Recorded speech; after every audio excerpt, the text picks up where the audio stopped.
Pernah kepikiran nggak sih buat jalanin bisnis agrikultur yang nggak butuh lahan gede, panennya cepet, dan pasarnya, wow, luas banget? Jawabannya mungkin ada di jamur. Selamat datang, di paparan kali ini, kita bakal bongkar tuntas dunia budidaya jamur tiram, sebuah peluang bisnis yang ternyata menjanjikan banget. Oke, kita mulai dari yang paling bikin melotot. Lihat angka ini, 132,79 miliar dolar Amerika. Ini bukan angka main-main loh, ini adalah proyeksi nilai pasar jamur tiram global di tahun 2032 nanti.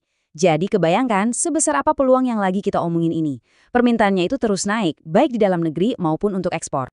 Terus, kenapa harus jamur tiram? Kok bisa sespesial itu? Nah, di sini nih rangkumannya.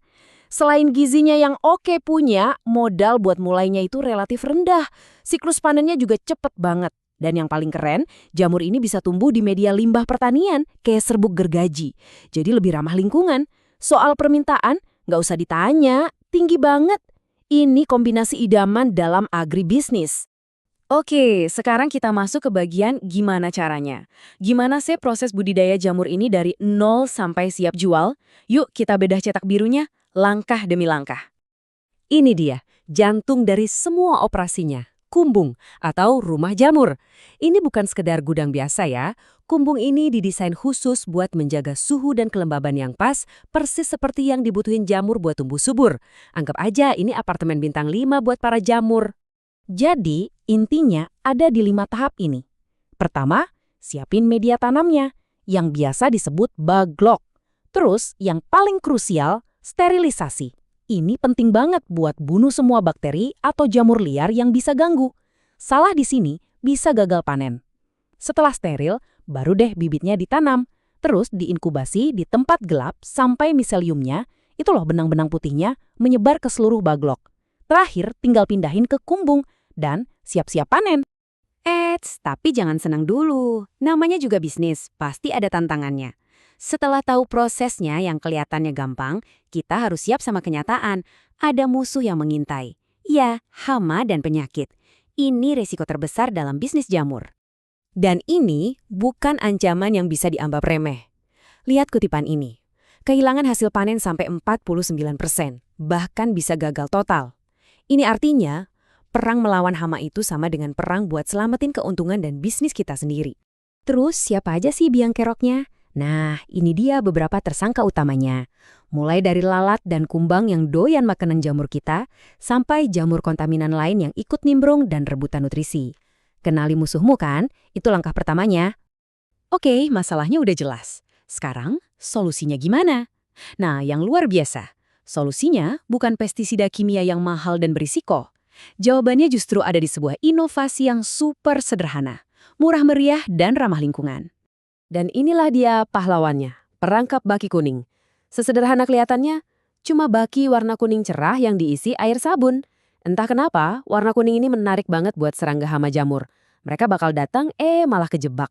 Jenius kan? Tanpa bahan kimia sama sekali. Seefektif apa sih alat sesimpel ini?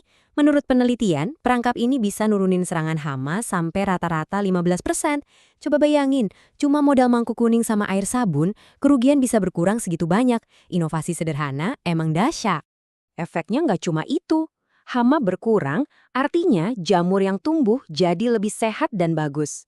Hasilnya, jumlah jamur kualitas super yang layak jual naik sebesar 24%. Artinya, lebih banyak produk premium yang bisa kita jual dengan harga bagus. Dan ini dia hasil akhirnya, yang paling penting soal uang. Semua manfaat tadi, mulai dari hemat biaya pestisida sampai panen yang lebih bagus, kalau dihitung-hitung bisa naikin pendapatan petani rata-rata hampir 19%. Oke, semua potongan puzzle-nya udah ada.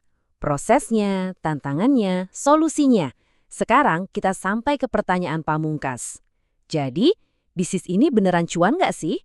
Yuk kita lihat hitung-hitungannya. Sekarang, kita lihat angka dari studi kasus beneran. Pertama, ada NPV.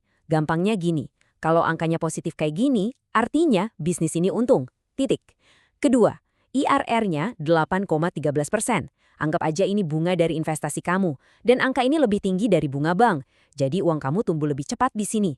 Dan yang paling bikin senyum, Payback periodnya kurang dari setahun. Modal kamu bisa balik dalam waktu sekitar 11 bulan aja. Cepet banget kan? Jadi, kesimpulan dari semua data ini udah jelas banget dan nggak bisa dibantah. Usaha budidaya jamur tiram, kalau dikelola dengan benar, plus pakai cara-cara cerdas yang hemat biaya, ini adalah bisnis yang sangat layak secara finansial. Bahkan, risikonya tergolong rendah. Kisah perangkap baki kuning ini benar-benar bikin kita mikir ya. Ini bukti nyata kalau inovasi itu nggak harus canggih, mahal, atau rumit. Kadang solusi terbaik itu justru sederhana, murah, dan ramah lingkungan. Ini ninggalin kita dengan satu pertanyaan penting. Seiring kita semua bergerak ke pertanian yang lebih hijau, kira-kira inovasi-inovasi sederhana apa lagi ya yang bakal kita temukan untuk memberi makan dunia di masa depan?